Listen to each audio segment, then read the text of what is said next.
तरह से मैंने अपनी तीनों डिग्रियां दिखाई हैं, उसी तरह से मैं रिक्वेस्ट करूंगी भारतीय जनता पार्टी से, उनके वरिष्ठ नेताओं से, कि वो भी सामने आकर अपनी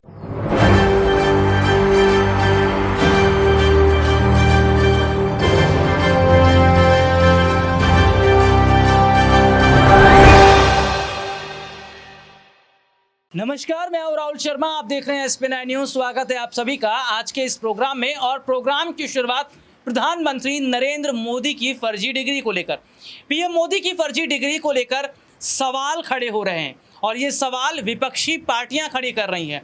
आज जनता भी सवाल का जवाब जानना चाहती है, लेकिन भाजपाइयों के पास इस सवाल का जवाब नहीं है। लेकिन इन सब के बीच में चुनाव आयोग अब फंसता चला जा रहा है। सवाल ये खड़ा हो रहा है कि चुनाव आयोग आखिरकार क्यों नहीं इस पूरे मुद्दे पर एक्शन ले रहा है। अभी तक तो कोई और मुद्दा होता तो चुनाव आयोग एक्शन ले लेता, लेकिन चुनाव आयोग की चुप्पी क्या ये बताती है कि वो पीएम मोदी की डिग्री की जांच करना ही नहीं चाहते? क्या वो उन दस्तावेजों की जांच करना ही नहीं चाहते जो पीएम मोदी के द्वारा अभी तक पेश की गई है? और सबसे बड़ा सवाल है कि विपक्ष ये कह रहा है कि अगर चुनाव आयोग इस मुद्दे पर कोई कदम नहीं उठाता है तो हम इस पूरे मुद्दे को कोर्ट में लेकर जाएंगे। और अगर बात कोर्ट तक पहुंचेगी तो क्या वहां पर पीएम मोदी को अपने दस्तावेज दिखाने पड़ेंगे, विपक्ष को दस्तावेज दिखाने पड़ेंगे? इसी मुद्दे पर मेरे साथ बातचीत करने के लिए मौजूद है हमारी खास सहयोगी नाज़मीन। नाज़मीन, बहुत बहुत स्वागत है इस प्रोग्राम में आपका। और नाज़मीन, सबसे पहला सवाल मेरा ये रहेगा कि चुनाव आयोग की तरफ अगर हम देखते हैं तो चुनाव आयोग जो है वो अभी कोई बड़ा कदम नहीं उठा रहा है। चाहे देखिए ईवीएम को लेकर जिक्र कर रहे हैं तो ईवीएम में धांधली को लेकर खबर सामने आती है। उसके बाद हम देख रहे हैं कि पीएम मोदी की जो फर्जी डिग्री है उस पर जांच की बात हो रही है, लेकिन वहां पर जांच नहीं हो रही है। तो क्या अब विपक्षी पार्टियां अगर कोर्ट का रुख करती हैं तो क्या ऐसे में कोर्ट से विपक्ष को बड़ी जो है राहत मिल पाएगी और सत्ता पक्ष को क्या बड़ा झटका लग पाएगा? देखिए, बात की जाए फर्जी डिग्री की और जिस तरीके से यहाँ पर मुद्दा चलता हुआ नज़र आ रहा है कि कोर्ट तक विपक्ष ये मामला लेकर जाएगा, पहली बात यहाँ आती है कि निजी तौर पर वो इस मुद्दे को उठा सकते हैं, लेकिन क्या सिर्फ पीएम नरेंद्र मोदी ने ही फर्जी डिग्री दिखाई है? क्या इससे पहले कोई घोटाले सामने नहीं आए हैं? क्या इससे पहले नहीं देखा गया है कि किसी पार्टी में कोई मंत्री या विधायक पढ़ा लिखा नहीं है? ये मामला पहले भी सामने आ चुका है। लेकिन बात आ जाती है प्रधानमंत्री की, बात आ जाती है जब आम आदमी पार्टी ये मुद्दा उठाती है कि देश का प्रधानमंत्री पढ़ा लिखा होना बहुत जरूरी है, तब ये मुद्दा बहुत बड़ा बन जाता है क्योंकि ये पीएम नरेंद्र मोदी से जुड़ जाता है। अब यहाँ ऐसे में विपक्ष तमाम मुद्दों को लेकर भी कोर्ट पहुंच रही है, तो ऐसे में वो फर्जी डिग्री मामले को लेकर भी कोर्ट पहुंचेगी। वहां पर चुनाव आयोग का क्या कदम होगा? जैसे कि आपने कहा कि चुनाव आयोग कोई फैसला लेता हुआ नजर नहीं आ रहा। साफ सीधी बात है, मोदी सरकार सत्ता में है, उसके खिलाफ कोई एक्शन नहीं लिया जा सकता। एक्शन लिया जाएगा तो खतरे में दूसरी लोग ही देखे जाएंगे। तमाम तरीके से आप देखिए, जब राहुल गांधी एक मुद्दा उठाते हैं तो उन पर ही शिकंजा कसा जाता है। विपक्ष मुद्दा उठाती है, कोई भी विपक्ष हो, बिहार में देख लीजिए, दिल्ली में देख लीजिए, तो उनके मंत्रियों को जेल में डाल दिया जाता है। जी नाज़मीन, यहीं से मेरा एक सवाल बन रहा है, क्या चुनाव आयोग मोदी सरकार का समर्थन कर रहे हैं, या जिस तरीके से हम देख रहे हैं कि, या फिर सवाल ये भी बन रहा है कि क्या चुनाव आयोग सरकार से डरते नजर आ रहे हैं?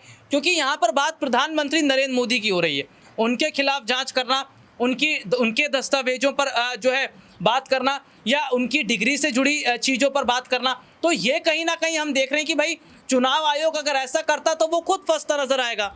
देखिए, बात है चुनाव आयोग की। अगर चुनाव आयोग एक्शन लेता तो इससे पहले भी कई मुद्दे, ईवीएम का मामला सामने आता है, उस पर भी चुनाव आयोग पर सवाल खड़े किए जाते हैं कि निष्पक्ष रूप से ईवीएम को लेकर कार्यवाही नहीं की जा रही है, चुनाव सही तरीके से नहीं हो रहे हैं। वहीं दूसरी तरफ फर्जी डिग्री को लेकर चुनाव आयोग इतनी जल्दी फैसला कैसे ले सकता है? इस पर जाँच पड़ताल होगी, उसके बाद ये सब चीज़ें सामने आएंगी। लेकिन देखा जाता है कि चुनाव आयोग की चुप्पी और पीएम नरेंद्र मोदी की फर्जी डिग्री को लेकर लगातार विपक्ष का बोलना ये साबित करता है कि चुनाव आयोग भी मिला हुआ है। तभी फर्जी डिग्री का मामला ले लीजिए, ईवीएम का मामला ले लीजिए, चुनाव आयोग का कोई फैसला या कोई बयान सामने जाहिर नहीं होता है। तो साफ तौर पर आप देखेंगे कि विपक्ष के पास क्या सहारा बच जाता है। विपक्ष अगर चुनाव आयोग से गुहार लगाता है, चुनाव आयोग उनकी नहीं सुनेगा, तो एकमात्र सहारा है कि आप कोर्ट का रुख कर लीजिए, जो विपक्ष कोर्ट का रुख करता हुआ नजर आ रहा है। लेकिन ये मामला इतना बड़ा बन जाता है कि यहाँ पर आप देखेंगे कि राहुल गांधी को लेकर अभी भी वो मामला चलता जा रहा है। तो ऐसे में फर्जी फर्जी डिग्री मामला जो सामने आ रहा है, तो ये भी लंबा खिंचता हुआ दिखाई देगा। कोर्ट में इतनी जल्दी से फैसला होता हुआ नजर नहीं आएगा। बिल्कुल, देखिए, और इस पर देखिए आम आदमी पार्टी की तरफ से भी प्रतिक्रिया सामने आई है। अपने दर्शकों को ये बता दें, आम आदमी पार्टी की महिला मंत्री हैं आतिशी, जिन्होंने अपने सर्टिफिकेट्स को दिखाए और वो ये कह रही हैं कि मैं चाहती हूं कि बीजेपी के नेता भी अपने सर्टिफिकेट दिखाएं। देखिए वो क्या कह रही हैं। जिस तरह से मैंने अपनी तीनों डिग्रियां दिखाई हैं, उसी तरह से मैं रिक्वेस्ट करूंगी भारतीय जनता पार्टी से, उनके वरिष्ठ नेताओं से, कि वो भी सामने आकर अपनी ये रिपोर्ट आपने देखी। संजय सिंह भी लगातार मोदी सरकार की डिग्री को लेकर बात कर रहे हैं। संजय सिंह के हाथ भी कुछ डिग्रियां लगी हैं, वो भी अपने दर्शकों को दिखाते हैं। देखिए एक रिपोर्ट। वो डिग्री है जो गृह मंत्री अमित शाह ने प्रेस कॉन्फ्रेंस करके दिखाई थी और कहा था कि प्रधानमंत्री की मास्टर डिग्री यह है। गुजरात विश्वविद्यालय से उन्होंने मास्टर ऑफ आर्ट्स किया है। अब इस डिग्री में देखिए आप, नकल के लिए भी अकल चाहिए होती है, लेकिन इस नकल में अकल का इस्तेमाल नहीं किया गया। यहां पर यूनिवर्सिटी लिखा हुआ है और यूनिवर्सिटी की स्पेलिंग में विक्ट्री का वी जो आता है उसके इस्तेमाल की जगह बैट का भी इस्तेमाल किया गया है। यह हो गया यूनिवर्सिटी। तो हमारे मोदी जी यूनिवर्सिटी से पढ़ाई किए हुए हैं और इसी सर्टिफिकेट में एक जगह और यूनिवर्सिटी लिखा हुआ है, नीचे उसकी अंग्रेजी ठीक लिखी हुई है। यहां बी आ गया, यहां पे विक्ट्री का वी आ गया। ये देखिए आप, इसी सर्टिफिकेट की बात कर रहा हूं जो गृह मंत्री जी ने दिखाई। दूसरा, मास्टर ऑफ आर्ट्स जिस फॉन्ट के अंदर लिखा गया है, जिस फॉन्ट में यानी कि जिस लिपि शैली में मास्टर ऑफ आर्ट्स लिखा गया है, इस लिपि शैली की शुरुआत 1992 में हुई है। यह फॉन्ट, यह लिपि शैली, मास्टर ऑफ आर्ट्स जिसमें लिखा गया है, यह लिपि शैली आई है, यह फॉन्ट आया है 1992 में। और प्रधानमंत्री जी का क्या दावा है कि उन्होंने 1983 में ही एमए पास कर लिया। ये दोनों रिपोर्ट आपने देखी जिसमें विस्तार से हमने अपने दर्शकों को दिखाया और सीधे तौर पर नाज़मीन, जिस तरीके से हम देख रहे हैं, अगर विपक्षी पार्टियों के पास जो सबूत हैं या जो डिग्रियां वो दिखा रहे मीडिया के सामने, सवाल प्रधानमंत्री नरेंद्र मोदी से जुड़ा हुआ है। गलत दिखाएंगे तो जेल होगी, हो सकता है सांसदी भी चली जाए, आने वाले वक्त में और जो है धाराएं लग जाए। लेकिन अभी तक ना तो आतिशी जो है जो आम आदमी पार्टी की महिला मंत्री, उनके खिलाफ काम हुआ, ना संजय सिंह के खिलाफ काम हुआ। तो क्या वाकई जो विपक्ष के पास सबूत है वो सबूत पक्के, इसलिए सरकार भी जो है इन्हें नहीं हाथ लगा पा रही है? देखिए, आपका कहना सही हो सकता है कि अगर विपक्ष के पास पक्के सबूत हैं तो ऐसे में उनको डर रहेगा कि अगर हमने इस मुद्दे को बढ़ावा दिया या मुद्दे को तूल दिया हमने फर्जी डिग्री मामले को लेकर, तो ऐसे में हो सकता है उनका ही घेराव हो जाए, वो ही मुश्किलों में फंस जाए। मुश्किलों की बात की जाए तो फंसते हुए तो नजर आ ही रहे हैं। अमित शाह जिस तरीके से जो डिग्री दिखाते हैं उसको भी दिखाया जाता है कि ये फर्जी के रूप में दिखाई दे रहा है। संजय सिंह यहाँ पर खुलासा करते हैं कि यहाँ पर एक गलत डिग्री पेश की जा रही है, फॉन्ट अलग बताया जाता है, स्पेलिंग गलत बताई जाती है, तमाम चीजें खुलकर सामने आती हैं। तो यहाँ पर विपक्ष का लगातार हल्ला बोलना मोदी सरकार पर साबित करता है कि अगर हमारे पास सबूत हैं तो आप भी कुछ नहीं कर सकते, आप भी चुपचाप बैठे देखते रहेंगे, जिस तरीके से अभी सरकार देखती हुई नजर आ रही है। देखिए, वाकई सीधे तौर पर अगर हम बात करें तो तमाम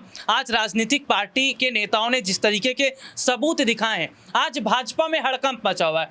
बीजेपी इस बात को साबित ही नहीं कर पा रही है कि जो सबूत हैं वो सबूत जो है वो गलत हैं, क्योंकि विपक्ष जो सबूत दिखा रहा है वो सबूत जाहिर तौर पर ये दिखाता है कि भाई आज कहीं ना कहीं एक बड़ा फर्जीवाड़ा तो हुआ है। और इस फर्जीवाड़े में खुद देश के प्रधानमंत्री नरेंद्र मोदी फंसते नजर आए।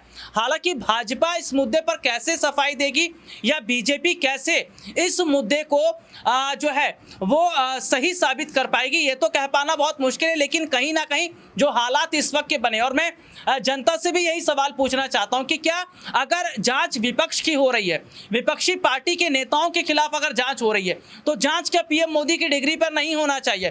क्या चुनाव आयोग को नहीं सवाल खड़े करने चाहिए, या चुनाव आयोग को एक बार फिर से पीएम मोदी से जुड़े तमाम दस्तावेजों को नहीं देखने चाहिए?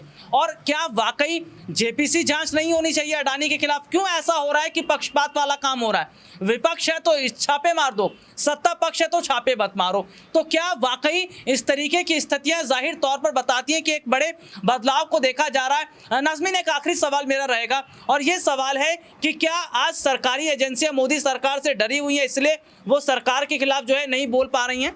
देखिए, डर ये तो साबित करता है कि विपक्ष के खिलाफ कार्रवाई हो रही है। दिल्ली में मनीष सिसोदिया जेल में बंद है, बिहार में कल भी तेजस्वी यादव के साथ घंटों पूछताछ की जाती है। तो ये सबूत ही तो है कि यहाँ पर ईडी सीबीआई एक पैरों तले दबे हुए हैं वो यहाँ पर, और वो डर की वजह से इस तरीके से कार्य करते हुए नजर आ रहे हैं। राहुल गांधी पर भी शिकंजा कसा जाता है, सूरत कोर्ट से जिस तरीके से उन्हें दोषी करार दिया जाता है, पटना कोर्ट में ये मामला चलता है। तमाम तरीके से आप देखेंगे कि विपक्ष के खिलाफ ही कार्यवाही होगी, क्योंकि अगर वो मोदी सरकार के खिलाफ बोलेंगे तो विपक्ष की आवाज को दबाने के लिए इन ईडी सीबीआई सरकारी एजेंसियों का इस्तेमाल किया जाएगा और करता जा रहा है। जी, बहुत बहुत शुक्रिया आपका। और देखिए, लगातार हम चर्चा ही कर रहे हैं, अपने चैनल के माध्यम से जनता तक जानकारी पहुंचा रहे हैं, और अब हम जनता से ही सवाल पूछ लेते हैं कि आखिरकार क्या पीएम मोदी की डिग्री की अगर जांच होती है और अगर वो फर्जी निकलती हैं तो क्या उनकी सदस्यता को रद्द कर देना चाहिए? आज के लिए इतना ही, आपसे फिर दोबारा मुलाकात होगी, तब तक के लिए इजाजत दीजिए, नमस्कार।